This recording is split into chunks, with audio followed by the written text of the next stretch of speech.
इसको कहते हैं हमारी भाषा में जलेबिया मोड़। तो बस बैठ जाइए, फिर तीनों लोग मिल जाएंगे। हाँ, आराम से। ठीक है। जैसा किया है तो खेत तो पूर्वजों का होता है, वो पूर्वजों के पूर्वजों का होता है, इसलिए उस पर हमारा कोई अधिकार नहीं है। हमारा सिर्फ यही अधिकार है कि हम उसका संरक्षित। गुड मॉर्निंग दोस्तों, कैसे हैं आप लोग। मुझे उम्मीद है कि आप लोग अच्छे होंगे, स्वस्थ होंगे, मस्त होंगे और अपने अपने काम में लग गए होंगे। दोस्तों हम लोग भी अपने काम में लग गए हैं और देखिए क्या अभी है, आपको दिखा रहा हूँ। रंजू जो है कि अभी तैयार हो रही हैं फटफट, क्योंकि इनको जाना है बनारस। और ये देखिए घड़ी में हो रहा है रात के, अभी सुबह भोर के 3:35 हो रहा है। तो अभी जस्ट हम लोग बस तैयार हो रहे हैं। मुझे इनको बलिया ले जाना है छोड़ने, क्योंकि इनको इंटरसिटी पकड़ना है। दोस्तों को ले जा रहे हैं छोड़ने के लिए। हाँ, और फिर देखते हैं इनकी जर्नी कैसी होती है। ईश्वर करें इनकी जर्नी अच्छी हो और फिर आराम से चले हैं। तो फिर दिखाएंगे क्या क्या करने जा रही हैं वहाँ पर जाकर। व्यू है और गुनगुनी ठंड लग रही है। देखिए लाडो और लेक्सी ठंड का मजा ले रही हैं, लोग खेल रहे हैं सुबह सुबह। और फिर अब गेट अभी खुलेगा यहाँ पर, और ये चारों तरफ कभी वैसा है सिलेंडर यहाँ जगे हुए हैं।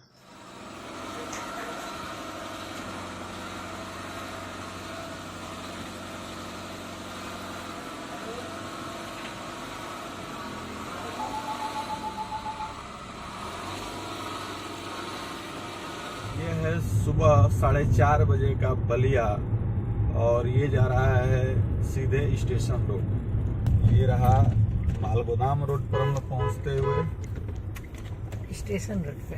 हाँ, वही स्टेशन रोड पर आ गए हम लोग। सॉरी, चलते हैं स्टेशन। अभी तो समय है ट्रेन के आने में, नहीं टाइम हो चुका, लगभग टाइम हो ही गया है।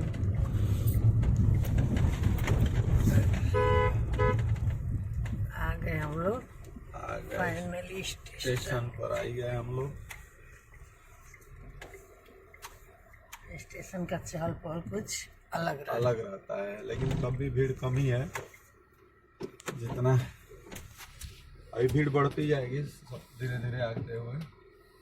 फिर दिखा रहे हैं आपको थोड़ी देर में। रंजू तैयार हो गई हैं, स्टेशन पर हम लोग आ चुके हैं। और इंटरसिटी का समय जो है कि 4:45 है यहाँ से। दोस्तों तो गर्मी के मौसम में कोई दिक्कत नहीं है। लोग जो है कि चारों तरफ जो है इस समय खचाखच स्टेशन भरा हुआ है, सब लोग आ जा रहे हैं। और अभी जाड़ा रहता तो शायद कम लोग जाते हैं ना रंजू, लेकिन गर्मी से सब लोग जो है कि इसको जा सकते हैं यहाँ से।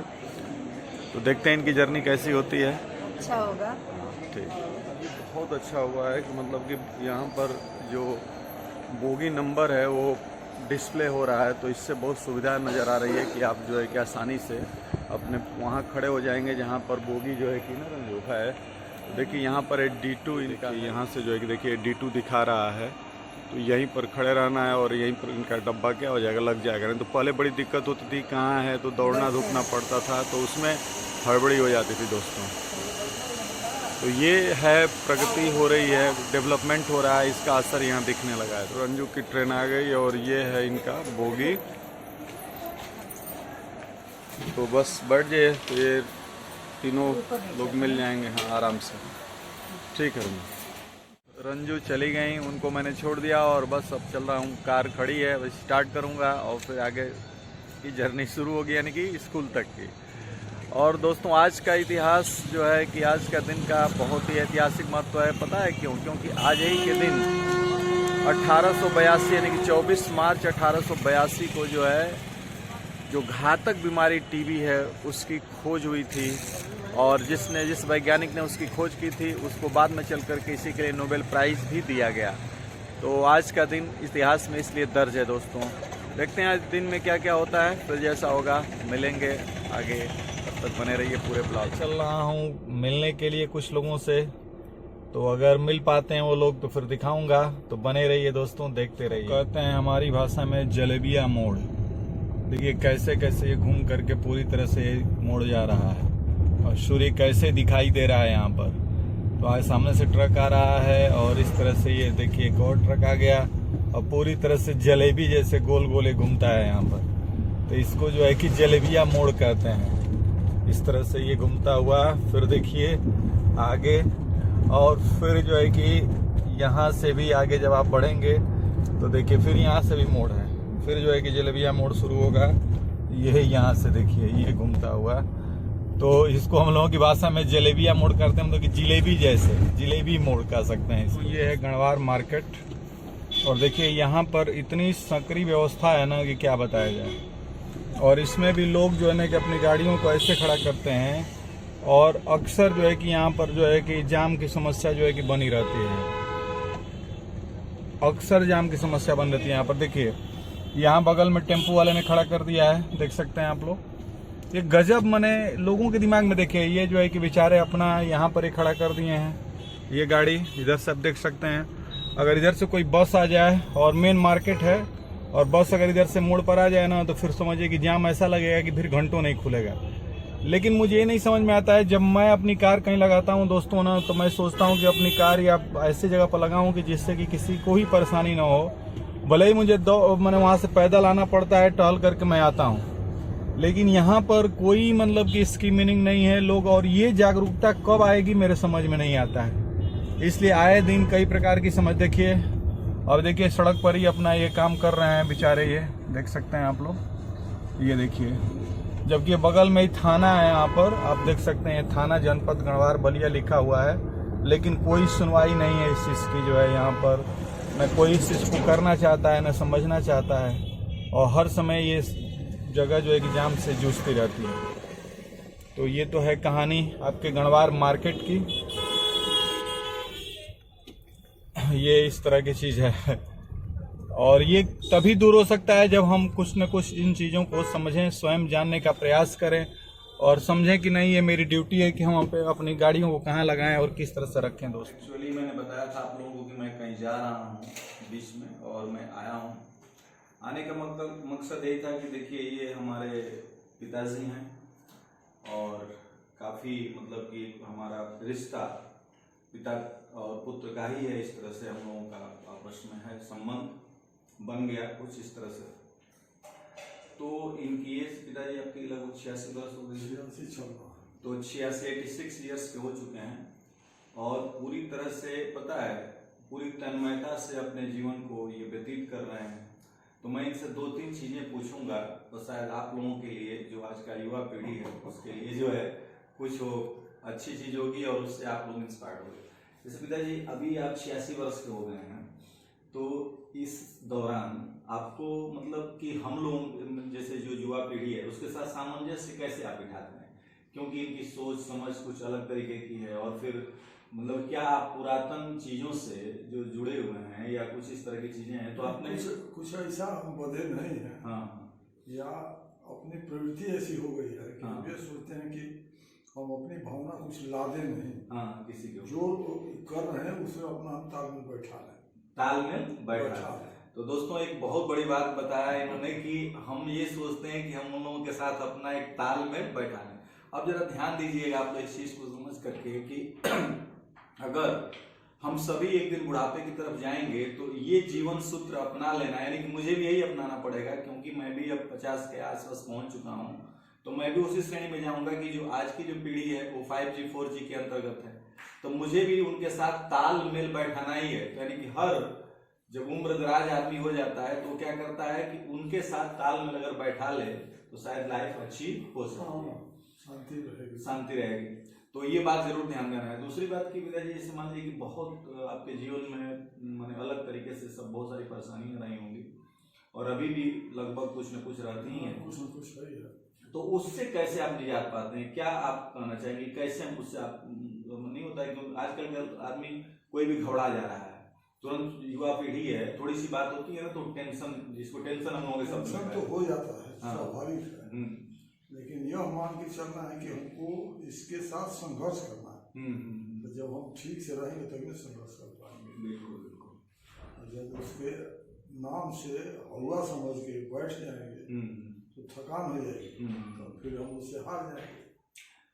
तो संघर्ष, इन्होंने एक बात बहुत बड़ी बात बताई कि आप उससे संघर्ष कीजिए, संघर्ष करेंगे तो निराकरण उसका मिलेगा, न कि सिर के ऊपर उसका टेंशन लेकर के अपने को खत्म कर दीजिए। उसका रास्ता निकलता ही है। हाँ, और संघर्ष करने के बाद उसका कुछ न कुछ रास्ता निकलता ही है। एक्चुअली मेरे ये बात थी दोस्तों, इसलिए मैं आता हूँ। कभी आता था तो मैं बैठता हूँ, इनसे बातचीत होती है, लेकिन आज मैं सोचा कि क्यों नहीं मैं ब्लॉग में लूँ और इसके माध्यम से आप लोगों को चीजें क्या करूँ, बताऊं या समझाने का प्रयास करूं।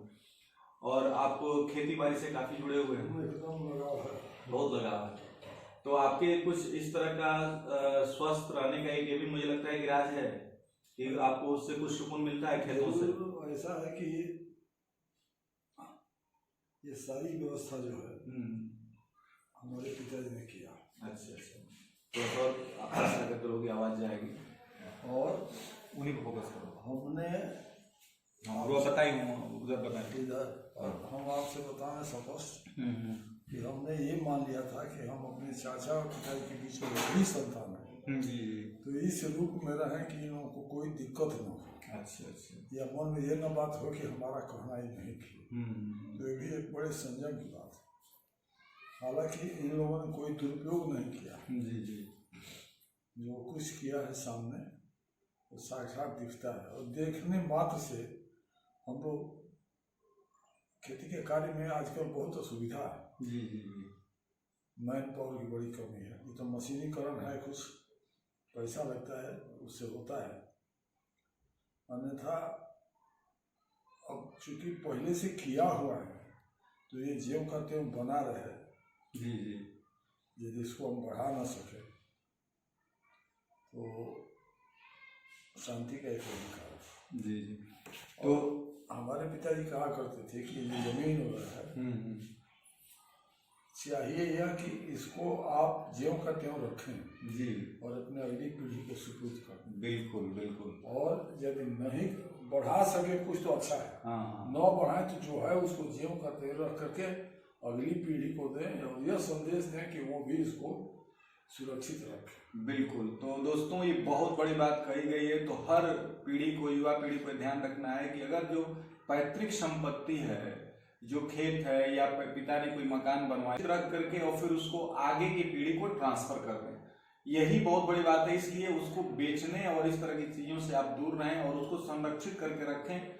आज की युवा पीढ़ी के लिए एक ये बहुत बड़ी बात है। सोर्स ऑफ इनकम न समझो। हाँ हाँ बिल्कुल, उसको गौरव का एक साधन माने। बिल्कुल, हाँ, सोर्स ऑफ इनकम उसको न समझा जाए, उसको एक प्राउड फीलिंग के लिए, एक गर्व करने की बात कहा जाए कि हमारे पूर्वजों ने हमारे लिए ये संपत्ति रखी और मैं भी इसको उसी तरह से ट्रांसफर करूंगा। तो दोस्तों इस तरह से इतनी सारी बातें हुई, आपने देखा टेक्नोलॉजी के साथ जो है ये सारी चीजें होंगी, तो बाकी सब चीजें चल रही। ये जो बहुत युवा लोग हैं उनको आप क्या बताना चाहेंगे अपने हिसाब से, बहुत छोटे लाइन में आप उनको क्या संदेश देंगे? अपना लक्ष्य बना करके चलना चाहिए जी, और लक्ष्य हमेशा आगे होना चाहिए। यदि आदमी अच्छा विचार करेगा, अच्छा सोचेगा, तभी अच्छा काम करेगा, फिर उसका फल अच्छा होगा। तो आप लोगों ने देखा कि लक्ष्य बनाइए, अच्छा सोचिए और उस पर काम करने में लग जाइए, आपकी जिंदगी बहुत अच्छी होगी और आप लंबी आयु भी जिएंगे। ठीक है, तो मिलते हैं दोस्तों आगे, फिर नेक्स्ट आगे देखते हैं क्या होता है। तब तक के लेते हैं विदा, फिर मिलते हैं। निकल चुका हूँ और फिर अब घर की तरफ चलना हूँ। रास्ता काफ़ी सुना हो गया है, देहातों में लोग जल्दी से ही जो है कि काम निपटा लेते हैं, और लेकिन इक्का दुक्का लोग आ भी जा रहे हैं। ये एक छोटी सी चट्टी है, तो चट्टी पर चहल पहल है, चट्टी पर चहल पहल। तो दोस्तों जैसा कि आप लोगों ने देखा कि मैं जो है एक जगह गया था शाम को और वहाँ से वापस आया, और जैसा कि आप सभी जानते हैं कि रंजू जो है कि यहाँ से बनारस गई हैं। सुबह मैंने कैसे उनको बनारस छोड़ा और फिर अब देखते हैं बनारस में क्या किए हैं, कैसे रही हैं वहाँ पर। तो अगर कुछ शूट की होंगी तो कल के ब्लॉग में आ जाएगा। तो बस ब्लॉग को भी समाप्त करते हैं और यही कहना चाहते हैं कि हर पति पत्नी का ध्यान रखें और हर पत्नियां पति का ध्यान रखें, और सारे बड़े जो है कि छोटों को स्नेह और प्यार करें और सारे छोटे बड़ों की सेवा और उनका सत्कार करें। और आप लोगों से कहना है कि आप लोगों ने यदि मेरे चैनल को सब्सक्राइब नहीं किया है तो आप लोग जल्दी से जल्दी मेरे चैनल को सब्सक्राइब कर लें। तो मिलते हैं कल फिर नेक्स्ट ब्लॉग के साथ, लेते हैं तब तक के लिए विदा। शुभ रात्रि दोस्तों।